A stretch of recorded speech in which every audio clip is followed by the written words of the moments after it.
Hola hermanos, los saludo en el nombre del Señor. Comenzamos de esta manera el último episodio de esta serie de estudio de la Epístola a los Romanos. El día de hoy, el capítulo número 16. Sobre el capítulo 16 de la Epístola a los Romanos, la verdad es que los párrafos finales de esta epístola, el capítulo 16, suelen pasarse muy por encima, como si solo se trataran de un saludo, de despedidas. Entonces generalmente el estudio los tiende a pasar muy por arriba.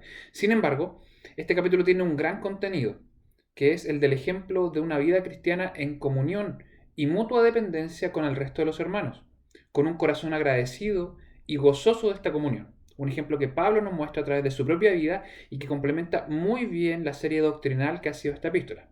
Leamos entonces el capítulo número 16 de la epístola a los Romanos. Dice así la palabra del Señor.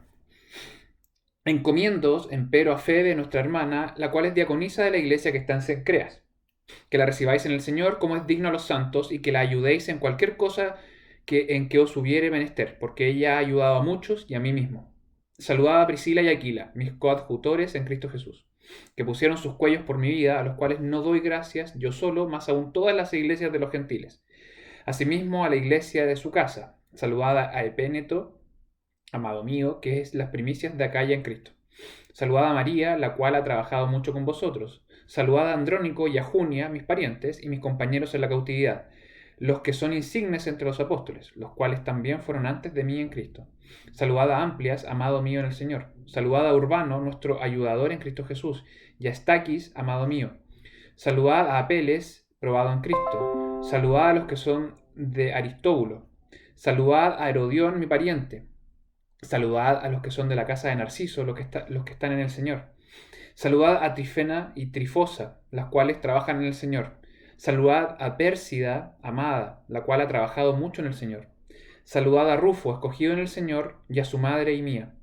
Saludad a Asíncrito y a Flegonte, a Hermas, a Pátrobas y a Hermes, y a los hermanos que están con ellos. Saludad a Filólogo y a Julia, a Nerón y a su hermana, y a Olimpias, y a todos los santos que están con ellos. Saludaos los unos a los otros con ósculo santo. Os saludan todas las iglesias de Cristo. Yo os ruego, hermanos, que miréis los que causan disensiones y escándalos contra la doctrina que vosotros habéis aprendido, y apartaos de ellos, porque los tales no sirven al Señor nuestro Jesucristo, sino a sus vientres, y con suaves palabras y bendiciones engañan los corazones de los simples.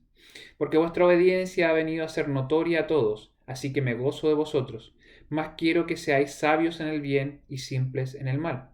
Y el Dios de paz quebrantará presto a Satanás debajo de vuestros pies. La gracia de nuestro Señor Jesucristo sea con vosotros. Os saludan Timoteo, mi coadjutor, y Lucio, y Jasón, y Sosipater, mis parientes.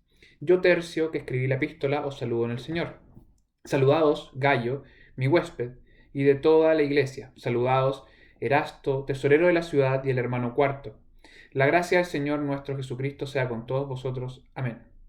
Y al que puede confirmaros según mi evangelio y la predicación de Jesucristo, según la revelación del misterio encubierto desde tiempos eternos, más manifestado ahora y por las escrituras de los profetas, según el mandamiento del Dios eterno, declarado a todas las gentes para que obedezcan a la fe.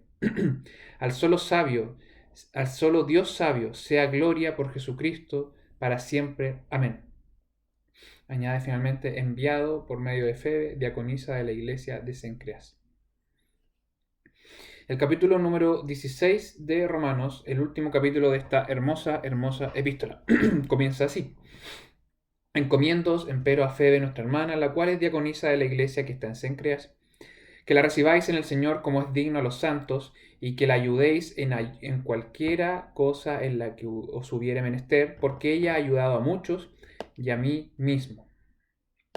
Antes de comenzar con los saludos propiamente tal de este capítulo que ya hemos podido leer, Pablo comienza presentando, encomendando y pidiendo ayuda para con alguien que es la diaconisa Febe, ¿ya? Febe, que Pablo la presenta como una hermana en la fe de la iglesia de Cencreas, que es una zona portuaria de la ciudad de Corinto que da hacia Asia, por ende era una ciudad muy importante, Cencreas. Febe pertenecía a esta iglesia y su servicio ahí Pablo lo señala como de diaconisa. Para entender bien esta palabra es necesario irnos al original del griego diáconos, que literalmente significa servidor, ¿ya? Servidor o servidora en este caso de Febe. Entonces, lo que era Febe en la iglesia de Cencreas era una fiel servidora en la iglesia, ¿ya? Podríamos decir Febe, sierva útil en la iglesia de Cencreas. En este sentido, ¿qué servicio prestaba Febe para la iglesia de Cencreas? Según el versículo 2, nos dice que ella ejercía hospitalidad y misericordia, cuidaba a los más necesitados. De hecho, cuidaba del resto, era muy útil en la iglesia y le había sido útil a él mismo, a Pablo. ¿Por qué? Febe era la portadora de esta carta a los romanos. Febe iría de Corinto a Roma para entregar esta carta. Lo que hace Pablo entonces es presentarla y pedir que la reciban con suma hospitalidad, que la ayuden en todo lo que ella les pidiera. Y continúa con los saludos. Saludad a Priscila y Aquila, mis coadjutores en Cristo Jesús, que pusieron sus cuellos por mi vida, a los cuales no doy gracias yo solo, más aún todas las iglesias de los gentiles, asimismo a la iglesia de su casa. En primer lugar, Pablo comienza los saludos dirigiéndose a Aquila y Priscila. Aquila era un judío nativo de Ponto. Su esposa Priscila, aquí textualmente dice Prisca, ¿ya? En Hechos 18 se le llama finalmente Priscila, Hechos capítulo 18. Era su esposa Priscila. Sobre ellos escribe Pablo a Timoteo y a los Corintios. Les narra sobre ellos, les narra vivencias. No solamente Lucas en el libro de Hechos escribe sobre ellos, sino también el mismo Pablo. Ellos habían huido de Roma por la expulsión del emperador Claudio, el emperador que fue previo a Nerón. Ellos habían arrancado de Roma y Pablo los había conocido en Corinto. ¿Ya? Ellos habían arrancado de Roma y habían habitado en Corinto y ahí los conoció. De hecho, ellos eran muy cercanos a Pablo porque encontramos que ellos lo habían acompañado en su viaje a Éfeso. Pero al momento de Pablo escribir esta carta, ellos ya habían estado de vuelta en Roma. En la primera etapa del gobierno de Nerón había sido un gobierno, entre comillas, beneficioso que permitía ciertas libertades. Entonces ellos habían podido volver a Roma, poder vivir en Roma. Entonces les manda saludos a ellos. Es importante señalar que el primer saludo sea para ellos, nos habla de su relación cercana con Pablo y de su servicio abnegado al Señor. De hecho, una de las iglesias en Roma se reunía en la casa de ellos. Siempre eran nombrados juntos, ¿ya? Eran una pareja que servía de corazón al Señor, ¿ya? Finalmente, debido a la persecución que realizó el emperador Nerón entre los años 60 al 64, volvieron a Éfeso, ¿ya? Volvieron finalmente ellos a Éfeso. Continúa con los saludos diciendo: saludad a Epéneto, amado mío, que es las primicias de Acaya en Cristo. Nombrado entonces entre los primeros saludos nos encontramos con Epéneto, un cristiano fiel, servidor del Señor y cercano sobre todo a Pablo. Por eso él lo menciona con el epíteto amado mío. O sea, era bien cercano a Pablo, tenía una amistad cercana. Y lo detalla él lo indica como de las primicias de Acaya. O sea, él había sido de los primeros conversos, los primeros que se habían convertido al Señor en Asia Menor, específicamente en Éfeso, ¿ya? Él era Epéneto. Continúa: saludad a María, la cual ha trabajado mucho con vosotros. Pablo entonces continúa enviándole saludos a María o Miriam. ¿Cómo sabía de ella? Pues por la relación que él tenía con Aquila y Priscila, Pablo sabía del testimonio de María. Sabía que ella tenía un fiel servicio dentro de la iglesia en Roma. Por eso Pablo señala que ha trabajado mucho con vosotros, ¿ya? Entonces él sabía el testimonio de ella, por eso la saluda. Continúa saludando entonces a Andrónico y a Junia, mis parientes, y mis compañeros en la cautividad, los que son insignes entre los apóstoles, los cuales también fueron antes de mí en Cristo. Andrónico y Junia eran dos varones fieles al Señor, y Pablo los señala como mis parientes, literalmente mis compatriotas, ¿ya? O sea, eran judíos. También Pablo añade otra característica para este saludo a Andrónico y Junia, que eran compañeros de cautividad, ¿ya? Según la segunda carta a los Corintios, Andrónico y Junia habían estado presos junto a Pablo, por eso dice que son compañeros de cautividad. Y Pablo nos dice de ellos que son insignes entre los apóstoles. Aquí la palabra apóstol no se refiere a los 12 y Pablo, sino que utiliza su nombre más genérico, que es del griego apóstolos, que literalmente es mensajero. Entonces, Andrónico y Junia eran evangelistas, ¿ya? Eran mensajeros, como lo fue Bernabé, Epafrodito, Apolos y Silvano. Y finalmente sobre ellos Pablo nos dice que eran antes de él en Cristo, o sea que eran cristianos antes que Pablo. Ellos ya eran cristianos en la época en la que Pablo aún era perseguidor de la iglesia. Continúa entonces con los saludos, diciendo: saludad a Amplias, amado mío en el Señor. Amplias, es su nombre, del latín ampliato, significa engrandecido, era un nombre común entre los esclavos, ¿ya? Y Pablo lo señala como amado mío. Según esto, podemos concluir que había compartido con Pablo persecución o cárcel. Por eso era muy cercano a él. Probablemente haya compartido con Pablo la persecución. Continúa entonces saludando Pablo a Urbano, nuestro ayudador en Cristo Jesús, y a Estaquis, amado mío. Urbano lo señala como un colaborador o ayudador, al igual que Aquila y Priscila. O sea que le era útil al ministerio de Pablo, le era cercano porque le servía al ministerio. Por la manera en la que se refiere a Urbano, se refiere a él como nuestro ayudador, a diferencia cuando habla de Aquila y Priscila, que dice mi ayudador. Esta diferencia, que habla más en plural, que no es tan cercano, podemos concluir que su relación con Urbano no era tan cercana como si era con Aquila y Priscila. Y continúa Pablo entonces enviando también saludos a Estaquis, probablemente un cristiano de origen griego muy cercano a Pablo, porque agrega el epíteto amado mío, Estaquis muy cercano a Pablo. Envía también saludos Pablo a Apeles, probado en Cristo. Probado en Cristo, o sea, Apeles había vivido dificultades, probablemente había vivido persecución, y a través de ella él se había mantenido fiel a Dios. Ya, ese testimonio nos da Pablo de la vida de Apeles. Continúa saludando entonces: saludad a los que son de Aristóbulo, saludad a Herodión, mi pariente. Cuando Pablo envía saludos a los que son, se refiere a los que son de la casa, ya que sirven en una casa. En este caso, saluda a los que sirven en la casa de Aristóbulo. Con esto entonces se refiere a los que son esclavos en la casa de Aristóbulo. ¿Quién era Aristóbulo? Un prominente hombre en Roma, quizás el mismo Aristóbulo que era nieto de Herodes el Grande. Ya, entonces saluda a los que son esclavos en la casa de él. Y también saludos a Herodión, otro judío, por eso Pablo se refiere a mi pariente, o sea, mi compatriota. Herodión, otro judío en Roma. Envía también saludos a los que son de la casa de Narciso, los que están en el Señor. Envía Pablo nuevamente a esclavos en la casa de otro prominente hombre, en este caso de Narciso, ya un adinerado romano en esta época. Pero agrega a los que están en el Señor. Con esto quiere decir que no todos los esclavos que trabajaban en la casa de Narciso eran cristianos, ¿ya? Entonces él envía específicamente a los esclavos cristianos que estaban en la casa de Narciso. Continúa enviando saludos Pablo a dos hermanas, Trifena y Trífoda, diciendo: saludad a Trifena y Trífosa, las cuales trabajan en el Señor. Eran dos mujeres de la iglesia en Roma. Probablemente, como les decía recién, eran hermanas. ¿Por qué? Por la costumbre de épocas antiguas de colocar nombres a hijas con sonidos similares. Tenemos en la época bíblica el caso de Marta y María. A época de hoy podemos considerar Ana y Juana, Raquel y Ruth. En mi caso muy personal tengo a Pauli, Paz y Panchi, etc. Entonces probablemente Trifena y Trífoda eran hermanas. Y Pablo dice sobre ellas que trabajan en el Señor, o sea que tenían un fiel testimonio de servicio en la iglesia de Roma. A ellas también les envía saludos. Y agrega otra mujer en este mismo versículo: saludad a Pérsida, amada, la cual ha trabajado mucho en el Señor. Aquí Pablo señala de una manera más genérica a Pérsida como amada, no mi amada, como ya se había referido a Epéneto, Ampliato y Estaquis.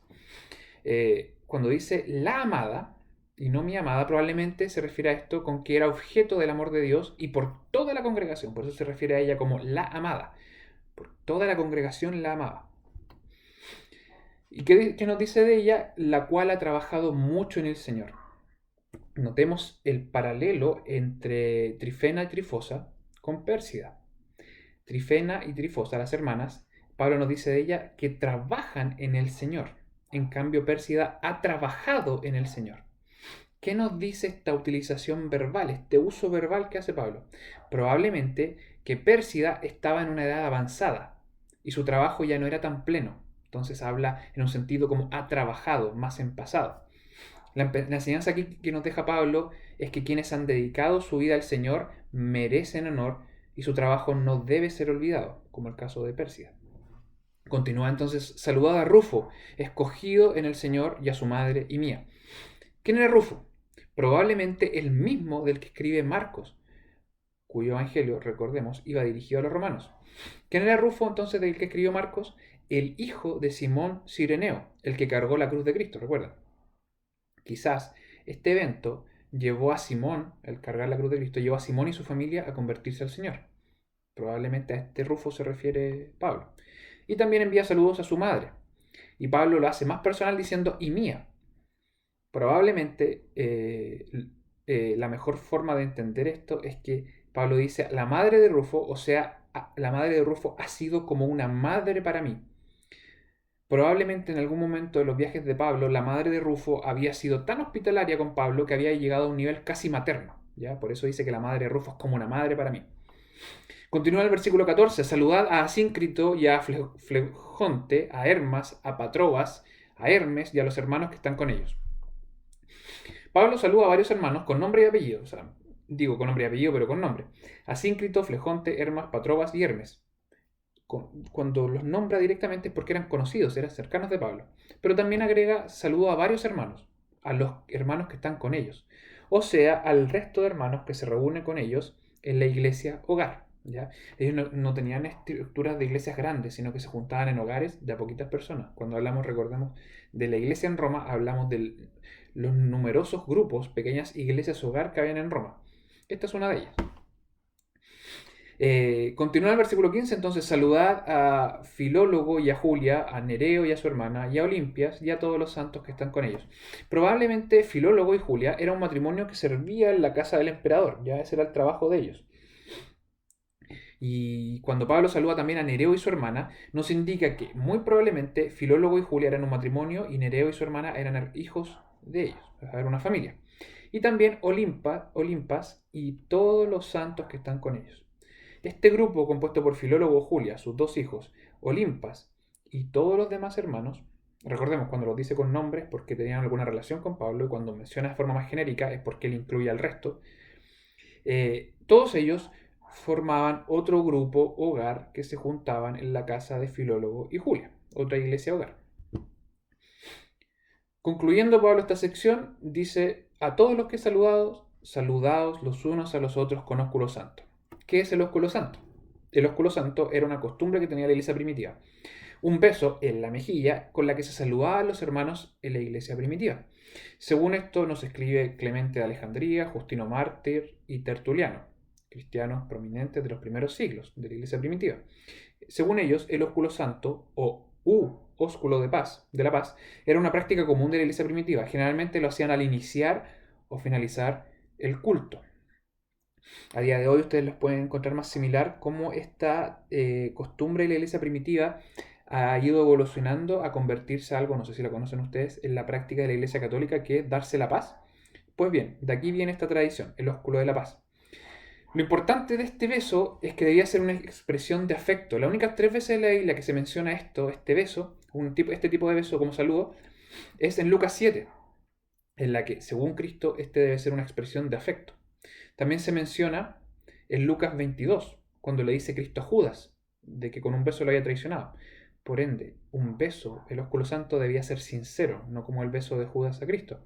Y por último, en este versículo, el ósculo santo debía ser una muestra de amor cristiano. Por eso lo dice que es un ósculo santo. ¿Ya? A ellos les dice, salúdense de esta forma, practiquen esto porque es bueno. Y finaliza este versículo diciendo, os saludan de forma genérica todas las iglesias de Cristo. Pablo en su vida misionera había visitado y sobre todo plantado muchas iglesias, ya eso lo sabemos, lo hemos visto ampliamente. Y siempre había promovido la unión de los hermanos y sobre todo entre las iglesias, ya que no existiesen grupos aislados, sino que fuesen muy unidos como iglesia en general. Había recogido el amor de los hermanos en las diversas regiones para con la iglesia en Roma. Todas las iglesias que él había visitado sabía que tenían en alta estima a la iglesia en Roma. Todos sabían de la existencia de esta iglesia porque estaba en la capital del imperio. Cuando Pablo se refiere entonces a la unidad, considerando incluso el llamado a saludarse con un saludo especial entre hermanos, que debía estar lleno de armonía y un sentimiento único de confraternidad, Pablo hace entonces una última advertencia, que es a tener cuidado y evitar, ojo con esta palabra, a evitar a quienes dividan la iglesia por la predicación de doctrinas falsas y otro evangelio. Con estos últimos versículos, versículo 17. Yo ruego, hermanos, que miréis los que causan disensiones y escándalos contra la doctrina que vosotros habéis aprendido y apartaos de ellos. Pablo comienza esta advertencia, entonces les dice, les ruego, hermanos, que miréis, o sea, que estén atentos, que estén preocupados, que analicen siempre bajo el justo juicio de la palabra de Dios. ¿A qué deben estar atentos? ¿Qué deben estar juzgando? A los que causan disensiones y escándalos. Probablemente forasteros, gente nueva en la iglesia, no miembros antiguos, ¿ya? Probablemente forasteros, que motivaban la duda perjudicial, no la duda sana, ¿ya? La duda sana, como ejemplo la que tenían los judíos en Berea, que cuando se les predicaba algo dudaban hasta que en la Biblia no lo encontraban. Estos forasteros motivaban las disensiones y escándalos dentro de la iglesia a través de la duda perjudicial. Motivaban el escándalo de los débiles. Motivaban el escándalo de los débiles. Contra la doctrina que vosotros habéis aprendido. O sea, ¿cómo escandalizaban a los débiles? Predicando un evangelio falso, ¿ya? Invenciones sin respaldo bíblico. ¿Qué les dice Pablo sobre ellos? Apartaos de ellos. Sobre esto algunas consideraciones. Existen métodos para restaurar al hermano en pecado. Son bíblicos, no son invención humana. Existen métodos para solucionar problemas entre hermanos. No es invención humana, es un método bíblico. Existen métodos de disciplina, inclusive para el hermano culpable. Pero aquí el llamado no es a un método, no es a dialogar. El llamado es a apartarse, a no dar cabida al diálogo con esa persona. ¿Por qué? Porque los tales no sirven al Señor nuestro Jesucristo, sino a sus vientres. Y con suaves palabras y bendiciones engañan los corazones de los simples. La palabra aquí traducida como los tales en el griego tiene un dejo de desprecio. La expresión traducida acá como los tales, en griego, tiene un desprecio, tiene una connotación negativa. Podríamos traducirlo así como porque esos impostores, esos charlatanes, así como haciendo así con la mano, como mirando de lejos, ¿ya? Los tales no sirven al Señor, sino a sus vientres. O sea, no buscan servir al Señor, sino que se sirven a ellos mismos. Pablo ya había considerado algunos grupos de estos, los judaizantes, que ¿qué hacían? Buscaban sus propios parámetros de ley. A los antinomistas, que es los que vivían sin ley, los que abusaban de la gracia del Señor y decían entonces la ley no sirve de nada, vivamos sin ley. Los ascetas, que eran los que inventaban su propia ley, que tenían un estilo de vida tan austero, pero inventando una falsa piedad, etcétera. No buscaban servir al Señor, sino que satisfacerse a sí mismos. Por eso Pablo dice que buscan satisfacer a sus vientres. De hecho, engañan a los corazones de los simples con suaves palabras y bendiciones. Sobre esto le escribe Pablo a los Efesios y les dice que ya no seamos niños fluctuantes y llevados por doquiera de todo viento de doctrina, por estratagemas de hombres que para engañar emplean con astucia los artificios del error. Pablo entonces llama a los cristianos a estar firmes en doctrina y conocimiento del Señor para defenderse, estar preparados para defenderse contra gente que con gran capacidad de convencimiento y labia inventan cosas que nada tienen de bíblico. A día de hoy lo podemos encontrar en un sinnúmero de predicadores que en vez de predicar pura y sana doctrina con fundamento bíblico, traen temas al púlpito como autosuperación, el humanismo, el conocimiento humano neto, como es el gnosticismo, etcétera, etcétera, etcétera, utilizando suaves palabras y bendiciones con gran labia. Versículo 19, porque vuestra obediencia ha venido a ser notoria a todos, así que me gozo de vosotros. Pablo temía por los romanos de que alejaran a esta gente, que las evitara. Aparte del amor propio a la iglesia en Roma, también temía por ellos porque la iglesia en Roma era un referente para el resto. Tenía miedo de que la iglesia en Roma se pudiera desviar por mentiras e invenciones, porque Pablo tenía mucho gozo de que el resto de las iglesias vean en la iglesia de Roma un referente de obediencia. Pablo tenía mucho gozo de este testimonio, pero temía de que una posible caída de la iglesia de Roma fuera de tropiezo para el resto de las iglesias. Más quiero, le agrega, más quiero que seáis sabios en el bien y simples en el mal.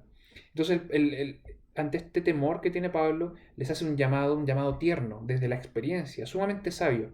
Y les dice que sepamos elegir el bien, que seamos sabios para el bien, que tengamos discernimiento espiritual para buscar lo que es bueno.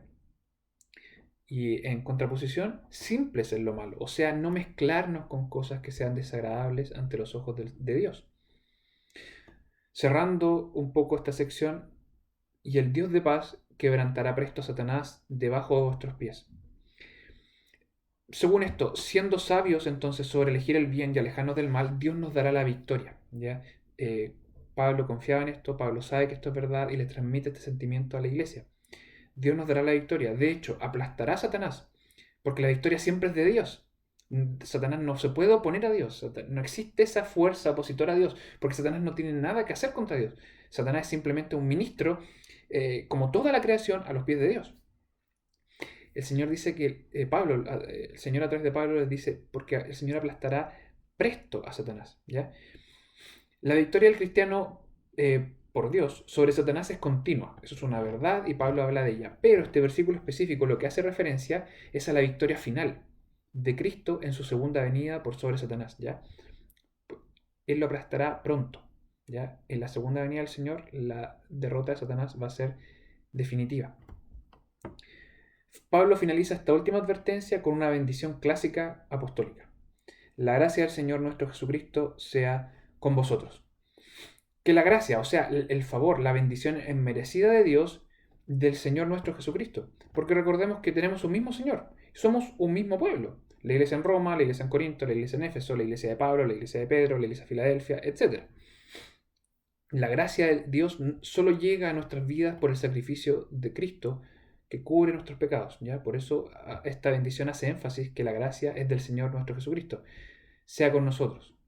O sea, que llene nuestras vidas, que nos guarde de todo mal y que nos permita vivir en gozo y paz. Pablo ahora finaliza la epístola con saludos de sus compañeros. Los primeros saludos que él hacía eran personales. Ahora agrega a esta carta los saludos del resto, ya como un recado, recordando que hay un mismo sentir, que él no está solo, que hay más hermanos que también envían saludos. Os saludan Timoteo, mi coadjutor, y Lucio, y Jasón, y Sosipater, mis parientes. Envían sus saludos, o sea que estaban con Pablo o que Pablo, cuando había estado con ellos en el pasado, le habían pedido que cuando él escribiera o fuera a Roma, enviara sus saludos. El primero en mencionar Pablo es Timoteo, el gran Timoteo, al que Pablo llamó mi amado hijo, el compañero de tantos viajes de Pablo. Aquí lo llama mi coadjutor. De hecho, el futuro pastor de la iglesia en Éfeso. Y también agrega a Lucio, Jasón y Sosipater, que eran judíos, ya mis parientes. Eran compatriotas de Pablo, o sea, judíos, compañeros de Pablo. El versículo 22 nos menciona un detalle importante en esta epístola, a Tercio. Dice, yo Tercio, que escribí la epístola, os saludo en el Señor. El secretario que utilizó Pablo para escribir lo que él le iba dictando, él era Tercio. Este mismo inciso de la utilización de un secretario para escribir lo encontramos en las cartas a los Gálatas, a los tesalonicenses, a los corintios y también a los colosenses. Tercio era un cristiano en quien Pablo había confiado para esta labor, que tenía un testimonio acorde para poder escribir de puño y letra lo que le iba diciendo Pablo. Agrega en el versículo 23, saludaos Gallo, mi huésped, y de toda la iglesia. Saludaos Erasto, tesorero de la ciudad, y el hermano Cuarto. ¿Quién era Gallo? Gallo era el que estaba hospedando a Pablo en Corinto. Como Aquila y Priscila estaban en Roma, que eran generalmente los que hospedaban a Pablo cuando él estaba en Corinto, ellos ya estaban en Roma. Entonces ahora el que lo hospedaba era Gallo. Él le había abierto sus puertas a Pablo. De hecho, aquí Pablo lo menciona como el hospedador de toda la iglesia. ¿A qué se refiere con esto? Que Gallo se caracterizaba siempre por estar disponible para recibir al hermano que lo necesitara. Gallo se caracterizaba por su hospitalidad. También envía saludos Erasto, quien tenía un alto cargo público en Corinto. Era un hombre que servía como vigilante y administrador de los dineros de la ciudad. Era el tesorero, el economista de Corinto. Él enviaba también los saludos, era un hermano en la iglesia de Corinto. También envía saludos Cuarto, un querido hermano, probablemente con parientes en Roma, por eso enviaba sus saludos. La gracia, versículo 24, la gracia del Señor nuestro Jesucristo sea con todos vosotros. Amén. Nuevamente esta bendición apostólica realiza aquí un eco del versículo 20. Ahí finalizaba una advertencia y aquí para finalizar el saludo a sus hermanos. Pablo ahora procede a una doxología, que es una doxología, una alabanza, un énfasis en la gloria de Dios. ya sin nada más que dar la gloria a Dios. Es una doxología de por sí extensa que también encontramos en otras partes. En Romanos 11, sin ir más lejos, encontramos una doxología igualmente extensa. Eh, los escritos apostólicos del Nuevo Testamento debían tener siempre este carácter, debían ser ricos en doxología, debían por sobre todo dar la gloria a Dios. Y Pablo en estos últimos 3 versículos se dedica a esto, aun cuando lo ha hecho a través de toda la epístola, pero especialmente en estos 3 versículos se dedica exclusivamente a dar la gloria merecida de nuestro Señor. Versículos 25 y 26. Y al que puede confirmaros, según mi evangelio y la predicación de Jesucristo, según la revelación del misterio encubierto desde tiempos eternos, más manifestado ahora y por las escrituras de los profetas, según el mandamiento del Dios eterno, declarado a todas las gentes para que obedezcan a la fe. Pablo entonces, para finalizar esta epístola, para glorificar a Dios, se refiere a Dios, a Él, como el que puede confirmaros según mi evangelio y la predicación de Jesucristo. Es súper importante que Pablo, para terminar esta epístola, se refiera a Dios como el que puede confirmaros, porque en Romanos 1:11, Pablo comenzaba la epístola así: porque os deseo ver, para repartir con vosotros algún don espiritual, para confirmaros. O sea, esperando que Dios fortaleciese la espiritualidad de la iglesia en Roma a través de la predicación de él como apóstol, la predicación del Evangelio de Cristo. Pablo recuerda entonces aquí que Él es Dios, el que fortalece la espiritualidad de la iglesia según la revelación del misterio, o sea, a través de la obra del Espíritu Santo. Él es el que revela el misterio, es el que revela ante nuestros ojos y corazón lo que es locura para los que se pierden, la verdad del Evangelio. Pero según señala aquí Pablo, y según como nosotros sabemos, más manifestado ahora es el Evangelio. Este misterio ahora es manifestado. O sea, este misterio que había sido declarado por los profetas, ahora es predicado por los cristianos, es predicado por el mismo Pablo. Es revelado por la obra del Espíritu Santo en nuestros corazones. ¿Para qué? Para obedecer por fe, para creer en el sacrificio de su Hijo para salvación.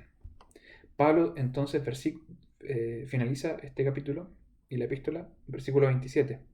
Al solo Dios sabio, terminando esta doxología, al solo Dios sabio sea gloria por Jesucristo para siempre. Amén. Finaliza esta doxología mencionando las características de Dios, exaltando su gloria, sobre todo en esta epístola a través del Evangelio de Cristo predicado por Pablo, refiriéndose a Dios como el único sabio Dios, el único Señor, creador de todo, el que todo lo sabe, el que todo lo ve, el que es todo amor, todo justicia, todo santidad, el que es infinitamente sabio, que todo lo que hace es bueno y todo lo que hace lo hace bien. Sea la gloria por Jesucristo para siempre. El llamado de Pablo es que el amor de Cristo en nuestras vidas nos impulse a dar la gloria a Dios en toda nuestra vida, en todas las facetas de nuestra vida. Con esto termina la epístola a los romanos, pero es necesario mencionar que aun cuando aquí termina la epístola, algunos manuscritos agregan un pie de página explicativo, que es enviada por medio de Febe, diaconisa de la iglesia de Cencreas. ¿Ya?